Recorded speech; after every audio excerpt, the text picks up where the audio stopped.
మీ ఆత్మీయ జీవితంలో గమనించాల్సిందే మన ప్రార్థన మనం ఏ వైపు మళ్ళించాలి. నీ ప్రార్థన సింహాసనాన్ని తీసుకుని వెళ్ళాలి. నీ ప్రార్థన ఘనతను తీసుకుని వెళ్ళాలి.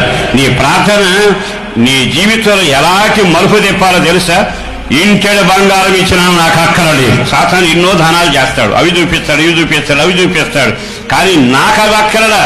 నా దేవుడు తలుచుకుంటే సింహాసనం మీద కూర్చుండబెడతాడు. దేవుడు సమాజంలో నీకు గొప్ప పేరు పెట్టేటట్టుగా, ప్రజలు నీ వైపు ఆకర్షించబడేట్టుగా, ఇతడు దర్శనాలకు అర్థం చెప్పగలిగిన వాడు, ఇతడు గొల్యాతును చంపిన వాడు, ఇతడు దేవునికి ఇష్టడైన వాడు, ఇతడు ఆత్మ కలిగిన వాడు, ఇతడు అర్థాలు చెప్పగలను బెల్షాజరు ఇతనే, అట్లాంటి పేరు కలిగే ఒక ప్రార్థన అనుభవంలో అలా ప్రార్థనలో ఎదిగితే ఈ దివ్యంగా వచ్చి నీవు చివరికి దేవుని సింహాసనానికి వారసుడుగా మారుదువగా.